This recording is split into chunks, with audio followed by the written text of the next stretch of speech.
Hi guys, welcome to study IAS. कल हम बात कर रहे थे आर्टिकल 14 से लेकर के 18 तक। आज हम बात करेंगे about right to freedom, article 19 to 22। ठीक है।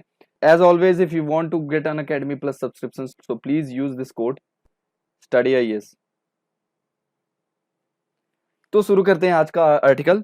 आर्टिकल 19 से प्रोटेक्शन ऑफ 6 राइट्स। बेसिकली यहाँ पे 7 राइट्स दिए गए थे ओरिजिनल कॉन्स्टिट्यूशन में, लेकिन मैंने आपको पहले भी बताया था कि जो राइट टू प्रॉपर्टी आर्टिकल था वो डिलीट कर दिया गया था 1978 में 44th कॉन्स्टिट्यूशनल अमेंडमेंट एक्ट से। उसे हम आगे जानेंगे क्या है वो। तो चलिए शुरू करते हैं। अब बचे हैं 6 rights in the article 19। Article 19 clause 1 sub clause A says right to freedom of speech, B says right to assemble peacefully and without arms, and then right article 19 clause 1 subclause c says right to association or a union or a cooperative society. फिर d says right to move freely throughout the India. article 19 1 e says right to reside settle throughout the India. जिसकी मैं बात कर रहा था वो ये है article 19 clause 1 sub clause F right to property was deleted in the 44th constitutional amendment act 1978। अब ये है तो कॉन्स्टिट्यूशनल लॉ ही, लेकिन अब ये है under part 12 under article 300 A as a legal right. ठीक है, याद रहेगा। अब ये है legal right, not a fundamental right. फिर है 19 clause 1 sub clause G right to practice any profession, occupation, trade और बिजनेस। ठीक है, अब इस पे एक एक करके बात करते हैं। देखो, article 19 clause 1 sub clause A says that every citizen has been given a freedom to express his or her views, opinion, beliefs। फिर वो चाहे किसी भी तरीके से हो, by words, by writing, by printing, by painting, by lithography और any other means. यहाँ पे याद रखना, ये जो अदर मीन्स है ना, ये बहुत ही इंपॉर्टेंट रोल प्ले करने वाला है इस आर्टिकल में। वो कैसे, हम अभी थोड़ी देर में जानते हैं। देखो, आपने सुना होगा कि एक केस हुआ था, Shreya single versus Union of India case, जिसका वर्डिक्ट आया था अभी हाल ही में 2015 में। अब ये केस क्या था, इसके बारे में थोड़ा बैकग्राउंड समझते हैं। देखो, एक एक्ट था इंफॉर्मेशन टेक्नोलॉजी एक्ट 2000, जिसका एक क्लॉज था सेक्शन 66 सब क्लॉज ए। ठीक है ना, जिसमें सोशल मीडिया के बारे में कहा गया था। उसमें ये क्लॉज में लिखा गया था कि एनी इंसल्टिंग और annoyances post will be punishable। any insulting and annoyances post will be punishable। मतलब समझ रहे हो कि कोई भी अगर इंसल्ट करने वाला या अनाउंस करने वाला पोस्ट अगर आप डालते हो सोशल मीडिया पे किसी भी प्लेटफॉर्म पे, तो वो पनिशेबल होगा। लेकिन ये यहाँ पे ये एम्बिगुअस शब्द को यूज किया गया है, मतलब हमें समझ में नहीं आ रहा है कि कौन सा इंसल्टिंग वर्ड।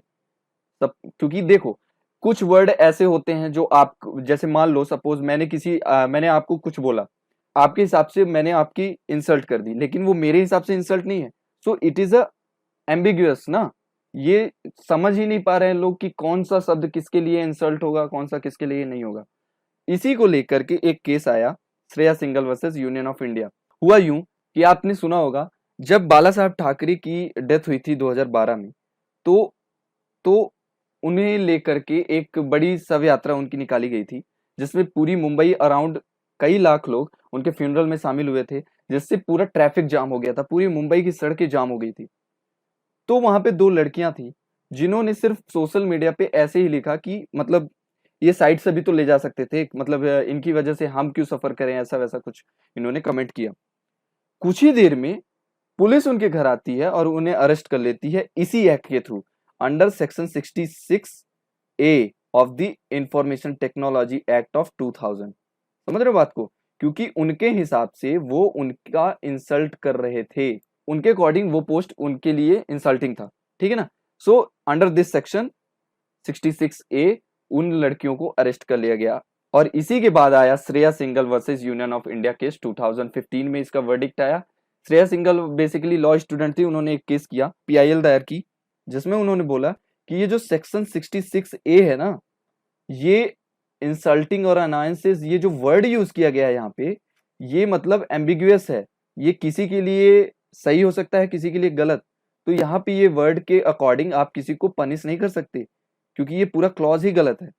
तब सुप्रीम कोर्ट ने कहा कि yes, this word insulting and annoyances are arbitrary. समझ रहे हो बात को? क्योंकि ये मेरे लिए तो, अगर मान लो मैंने कुछ बोला सेम चीज, मेरे लिए अगर कुछ सही है तो आपके लिए वो कुछ गलत भी तो हो सकता है वही सब। तो इट इज आर्बिट्ररी, है ना। So this can be misuse to restrict और take fundamental right article 19(1)(a। समझ रहे हो बात को? ऐसा क्यों? क्योंकि इसके कुछ रीजनेबल रिस्ट्रिक्शंस हैं और उसमें इस वर्ड का होना इसका दुरुपयोग करना कहलाएगा, और इसलिए सुप्रीम कोर्ट ने इसे स्ट्रक डाउन कर दिया, हटा दिया। समझ रहे हो? सुप्रीम कोर्ट ने कहा कि this word of section 66A of information technology 2000 is unconstitutional or a ultra vires, and now it will be struck down or a wide, and this is called doctrine of severability।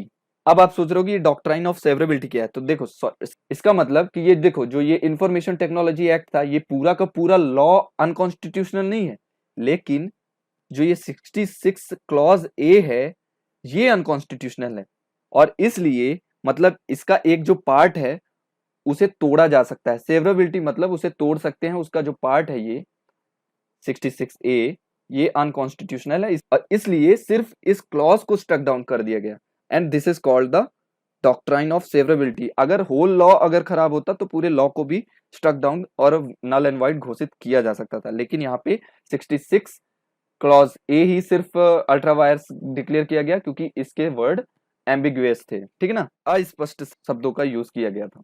बात clear?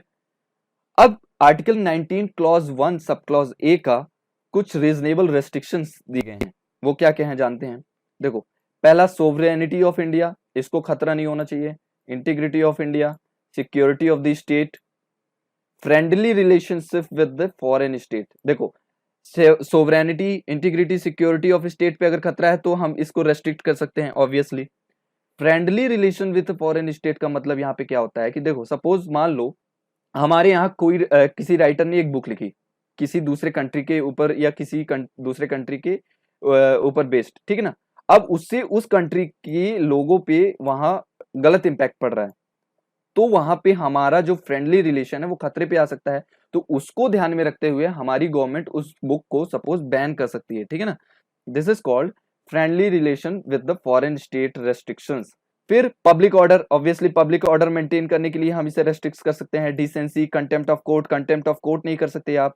Deformation मतलब मानहानि, ठीक है ना। इनसाइटमेंट of offence मतलब कि आप किसी को उकसा नहीं सकते, है ना। अगर मान लो सपोज कोई अगला बंदा किसी विवादित भाषण देता है, उसके थ्रू कुछ लोगों को वो उकसाता है कि आप क्राइम कीजिए या कुछ दंगा फसाद, कुछ भी ऐसी चीजें, तो उस बेस पे उसकी फ्रीडम ऑफ स्पीच को रेस्ट्रिक्ट किया जा सकता है, उसे छीना जा सकता है, ठीक है। What it? तो इसमें कौन कौन सी चीजें इंक्लूड हैं आर्टिकल 19 क्लॉज 1A में?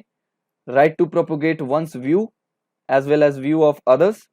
फ्रीडम ऑफ प्रेस, देखो फ्रीडम ऑफ प्रेस जैसे मैंने अभी बताया, freedom of press is implicit ना, इम्प्लिसिट मतलब हमें समझना होगा, ये ऐसे दिया नहीं है। अब कैसे समझेंगे इसे कि फ्रीडम ऑफ प्रेस है? तो देखो मेरे भाई, by words we can express our opinion, belief, views by words, ठीक है, बोल के, राइटिंग लिख करके, प्रिंट मीडिया भी आ गई है ना, printing obviously, painting and lithography. तो यहाँ राइटिंग मतलब क्या हुआ?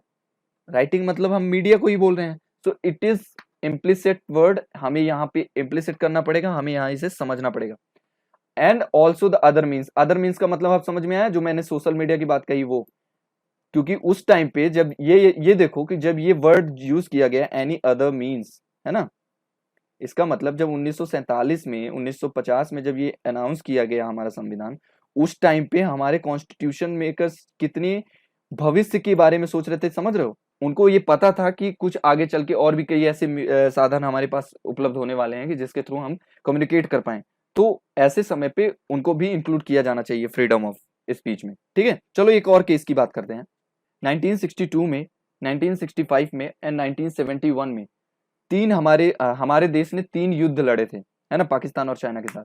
सो इसके बाद 3 युद्ध लड़ते लड़ते, क्योंकि हमारा देश 1947 में जब आजाद हुआ, ऑलरेडी हमारा देश उस समय इस पोजीशन में नहीं था कि वो किसी से लड़ाई कर पाए, समझ रहे हो, लेकिन उसे करनी पड़ी, तो ऑलरेडी हमारा देश गरीब था और गरीब हो गया। इंदिरा गांधी सरकार ने क्या किया कि उन्होंने एक news print regulation policy introduce की 1973 में। यहाँ पे मैंने इसे डिलीट किया है जो कि बाद में स्टक डाउन हो गया था, वो कैसे अभी मैं समझाऊंगा। तो न्यूज प्रिंट रेगुलेशन पॉलिसी 73 में इंदिरा गांधी लेके आती हैं। बेसिकली ये क्या था, देखो पहले जो आज भी जब न्यूज़पेपर छपते हैं तो न्यूज़पेपर किस में छपते हैं, वो जो कागज होता है ना उसका, आप सभी जानते होंगे वो नॉर्मल कागज नहीं है ना। It was a basically a news print, वो एक न्यूज प्रिंट, उसका एक अलग कागज आता है। तो उस समय हमारे देश में बनता तो था नहीं, ये सब इम्पोर्ट किया जाता था अमेरिका से, कनाडा से, तो उसमें भारी पैसे लगते थे, तो उसके लिए सब्सिडी दिया करती थी गवर्नमेंट। तो इस एक्ट को ला करके इनडायरेक्टली इंदिरा गांधी सरकार ने ये किया कि प्रेस को कंट्रोल करने की कोशिश की। वो कैसे कि देखो जब उन्होंने ये पॉलिसी अपनाई, उसमें इन्होंने कहा कि ये जो न्यूज प्रिंट हम मंगाते हैं अमेरिका से, कनाडा से, अब इसे हम नहीं मंगाएंगे, इसमें यानी हम सरकार, मतलब जो सरकार है उसे सब्सिडी नहीं देगी। क्यों? क्योंकि सरकार के पास पैसे नहीं है, क्योंकि हमने 3-3 लड़ाइयां लड़ी हैं रिसेंटली, 62 में, 65 में एंड 71 में। ठीक है, तो जब सरकार के पास पैसे ही नहीं है तो वो कैसे सब्सिडी दे सकती है।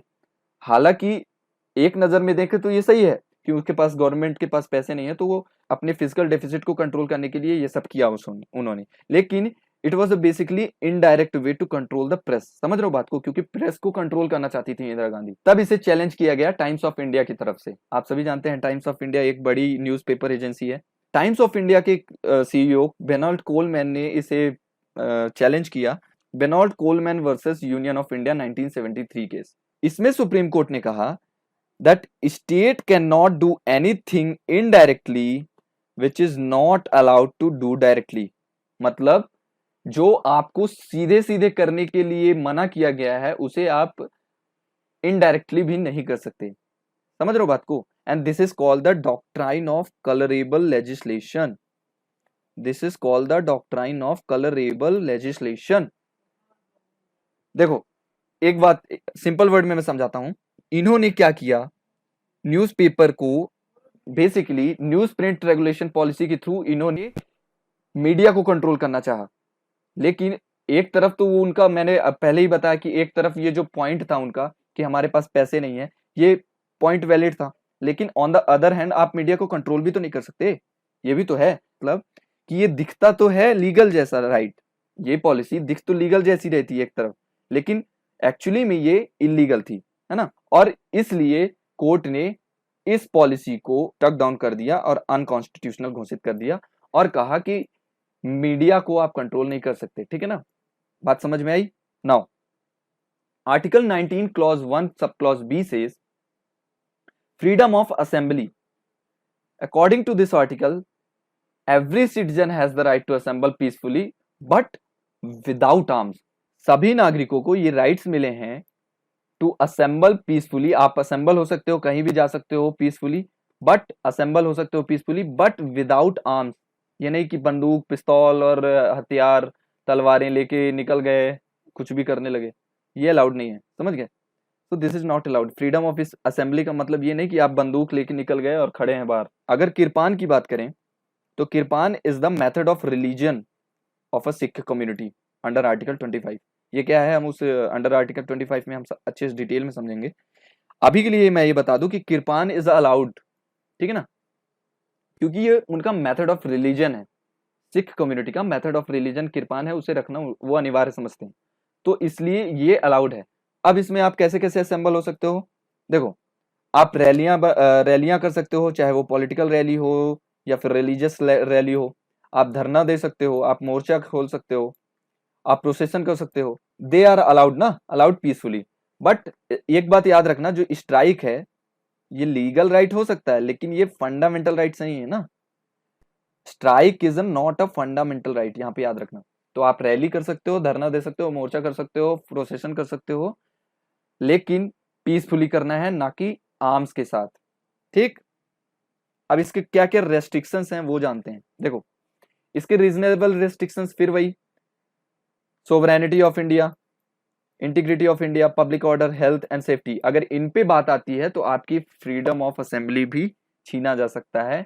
जैसे आपने सुना होगा CrPC section 144, criminal procedure code का सेक्शन 144 जब लागू होता है, धारा 144 लगती है, तो वहां पे इस राइट को, आपकी फ्रीडम ऑफ असेंबली के इस राइट को रेस्ट्रिक्ट किया जा सकता है एंड वो कैसे, आइए जानते हैं। देखो, जो सेक्शन 44 है क्रिमिनल प्रोसीजर कोड, ये एम्पावर करता है, ये राइट देता है डिस्ट्रिक्ट मजिस्ट्रेट को या any executive magistrate. District magistrate जो हमारे हैं उन्हें ये पावर दी जाती है स्टेट गवर्नमेंट की तरफ से कि वो सेक्शन 44 को 144 को इशू कर सकते हैं as order to prevent and address the urgent cases of danger.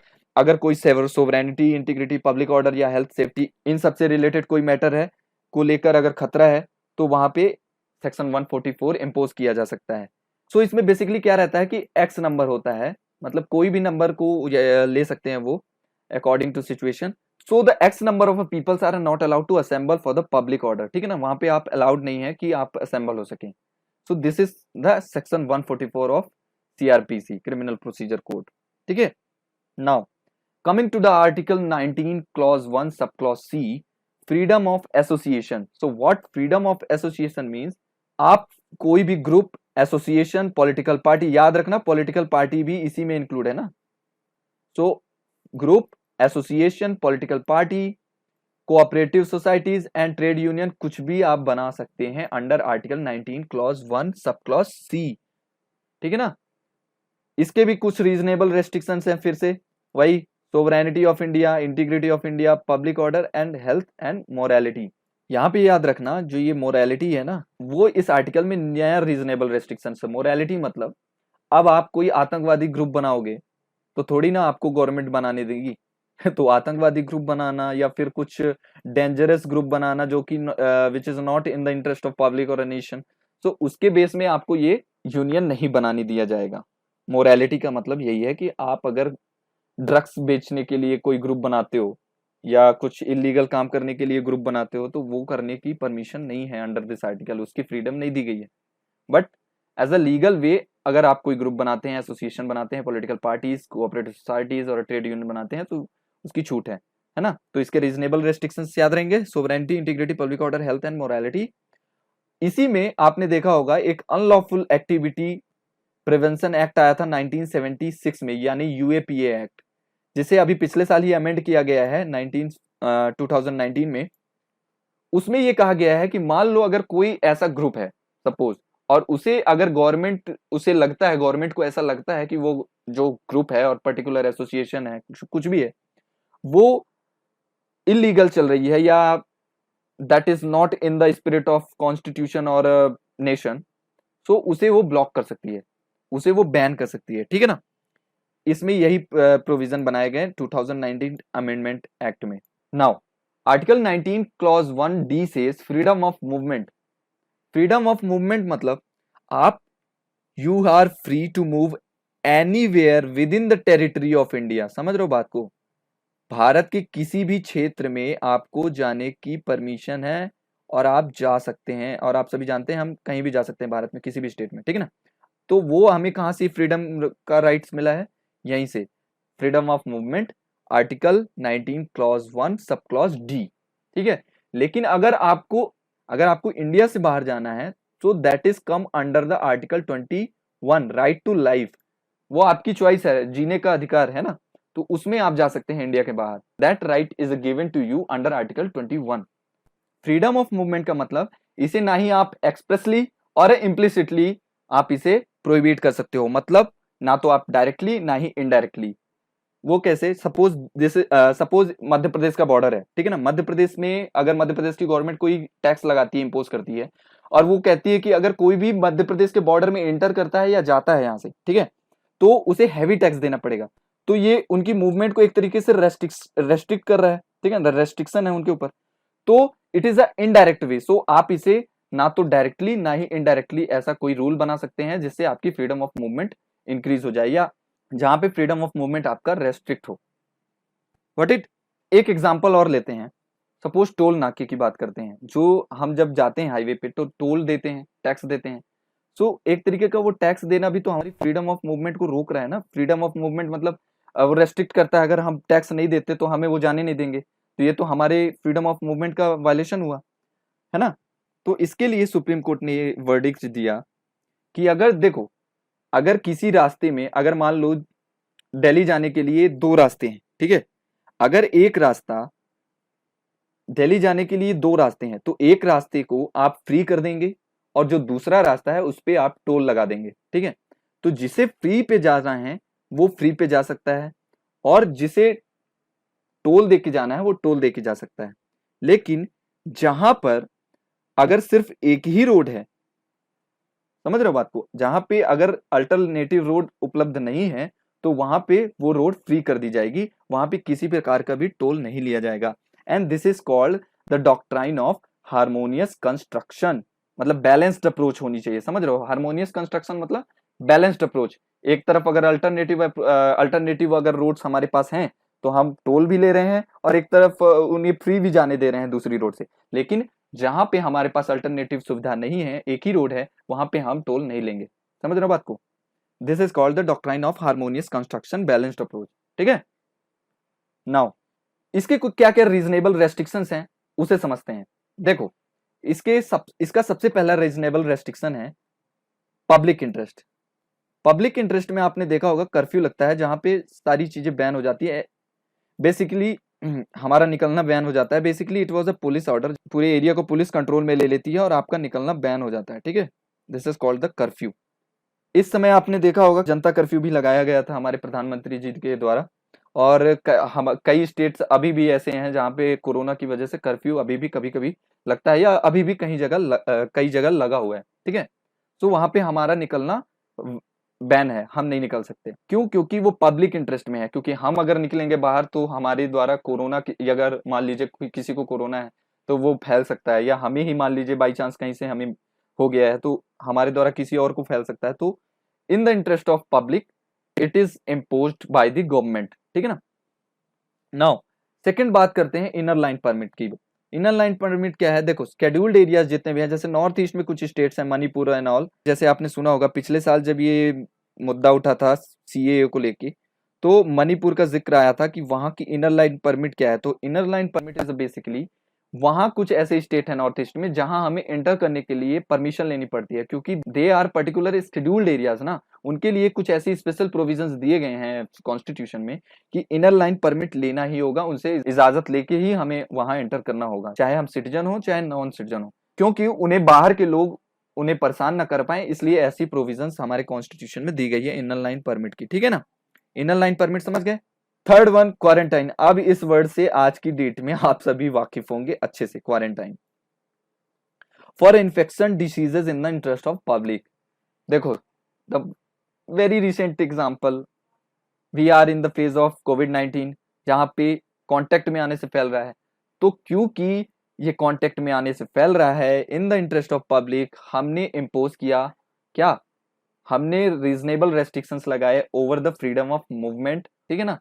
क्योंकि जो कोविड-19 है ये छूने से फैल रहा है, इसलिए हम क्वारंटाइन यूज कर सकते हैं, सबको क्वारंटाइन दे रहे हैं, आप सभी इसे अच्छे से जानते होंगे, ठीक है ना। Now now article 19 clause 1 E says freedom of residence is freedom of residence means you can reside or settle anywhere in India, but there are a reasonable restriction as same article 19, यहाँ पे माफ कीजिएगा, यहाँ पे 1 होगा, article 19 clause 1 sub clause D, ठीक है।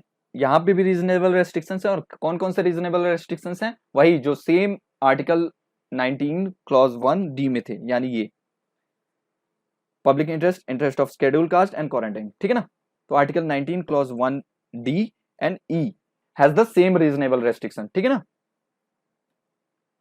Now article 19 clause 1 sub clause G says freedom to practice any profession, any occupation, any trade, any business. मतलब आप कोई भी प्रोफेशन में जा सकते हैं, कोई भी ऑक्यूपेशन कर सकते हैं, कोई भी बिजनेस, कोई भी ट्रेड, कुछ भी कर सकते हैं, आपको इसकी छूट है, ठीक है।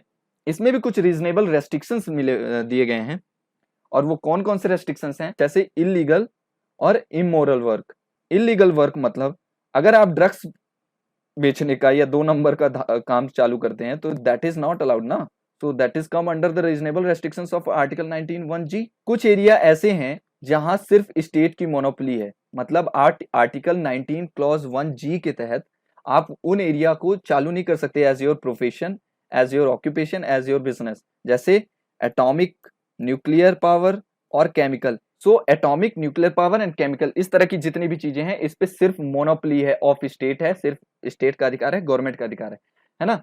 और इसे ऐड किया गया था फर्स्ट कॉन्स्टिट्यूशनल अमेंडमेंट एक्ट 1951 में। So thank you for watching this video. Article 20 से हम आगे कल बात करेंगे, आज सिर्फ आर्टिकल 19 समझिए। टाइम की कुछ लिमिटेशंस के कारण मैं आज नहीं बता पा रहा हूं, मैं इसके बारे में नेक्स्ट लेक्चर में आर्टिकल 20 से स्टार्ट करूंगा, ठीक है ना। तो thank you for watching this video, bye bye.